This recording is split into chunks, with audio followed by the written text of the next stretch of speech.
Donnerschlag. Gedankenanstoß und Inspiration.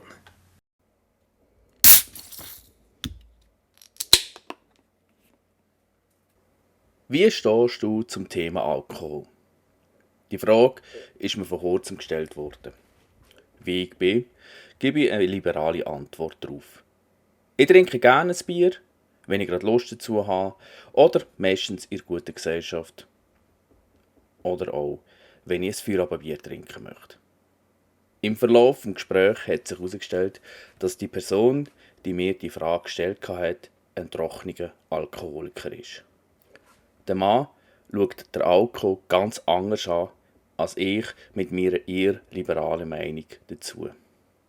Ich merke, ich muss das Thema differenzierter anschauen. Alkohol ist ein gesellschaftlich divers diskutiertes Thema und habe mich fast Zähne ausgebissen. So viele Fakten zum Thema Alkohol und Sucht und Abhängigkeit. All das wäre viel zu viel hier zu Boden zu schlagen. Es gibt unzählige und sehr interessante Beiträge zu diesem Thema. Einige davon habe ich euch in der Infobox verlinkt. Ich möchte wissen, wie ich zum Thema Alkohol umgehen will und mache mich somit auf die Spurensuche in der Bibel. Insgesamt gibt es über 100 Stellen, die einen Bezug zum Alkohol hergeben. Die erste Stelle hat es in sich. Der Noah baut nach seiner Sintflut einen Weinberg an und macht vergorenen Traubensaft. Er trinkt so viel, dass er besoffen und nackt in seinem Zelt liegen bleibt. Noah hat seinen ersten Rausch erlebt. Gott schweigt dazu, wie viele Kommentare zur Bibel. Mir ist aber klar, dass die Geschichte nicht ohne Grund überliefert worden ist und bereits hier auf Gefahr von vielen Weintrinken gemacht wird. Später kommt der Alkohol in der Geschichte vom Lot, das ist der Neffe von Abraham, aus ihren beiden Töchtern vor. Ein ganz dunkles Kapitel in Genesis. Lots Töchter haben Sodom und Gomorra vor der Zerstörung verlassen und haben ihre Männer zurückgelassen. Auf einem Berg, in einer Höhle, haben die Töchter ihren Kinderwunsch nicht unterdrücken. So gross war ihr Verlangen, dass sie ihren Vater als einzige Möglichkeit in Betracht gezogen haben. Sie haben ihren Vater mit Wein abgefüllt. Und zwar so viel, dass er nicht gemerkt hat, dass er mit seinen Töchtern geschlafen hat.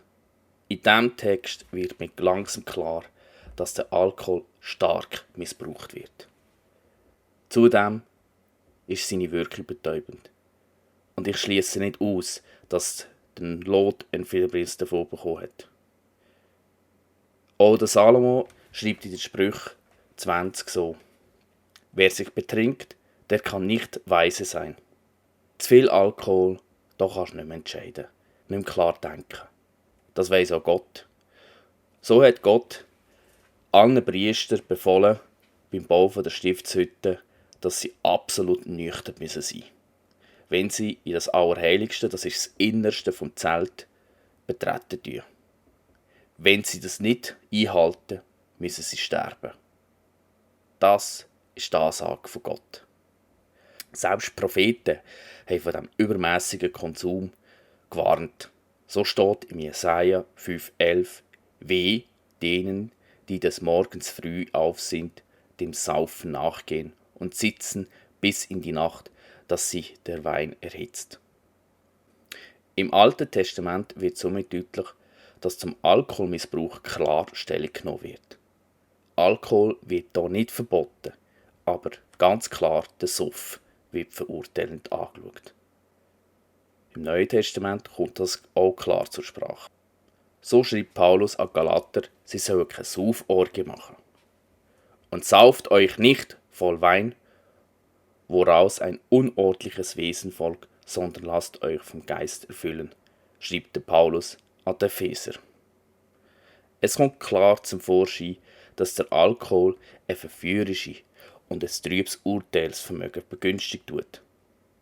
Gott stellt selber klar, dass er im Gottesdienst keinen besoffenen Priester duldet.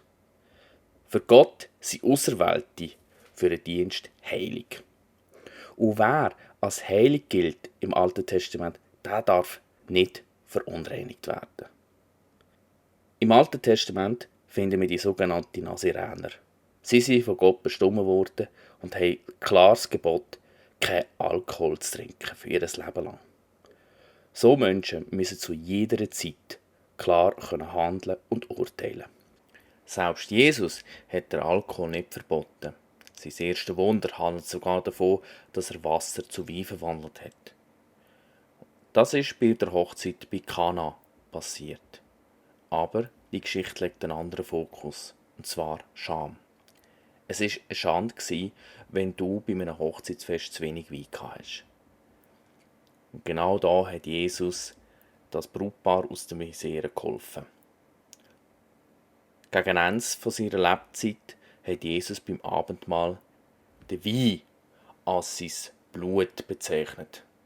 Damit symbolisiert Jesus den Wert von seinem Blut, also das Blut von seinem Leben. Er gibt sein Leben hin. Aber genau da habe ich ein grosses Fragezeichen. Warum Wein? Und kann man den Wein vergleichen zu damals, zu heute? Der Wein ist in Schläuche wie in Töpfen abgefüllt worden und hat sich vor sich hin vergoren. Das Pasteurisieren, damit der Prozess stehen bleibt, das hat man nicht gekannt. Zudem war es üblich, dass der Wein verdünnt mit Wasser getrunken worden ist. Traubensorte gehe ich schwer davon aus, dass es eine Weintraubensorte war, die auch mehr säuerlich als süß war, wie solche aus dem Migros oder Coop. In diesem ganzen ununterbrochenen Vergärungsprozess wird der Wein gleich mal zu Essig. Auch das hat man getrunken. Wahrscheinlich denkst du, grusig. Aber bei der Kreuzigung von Jesus kommt genau so etwas vor.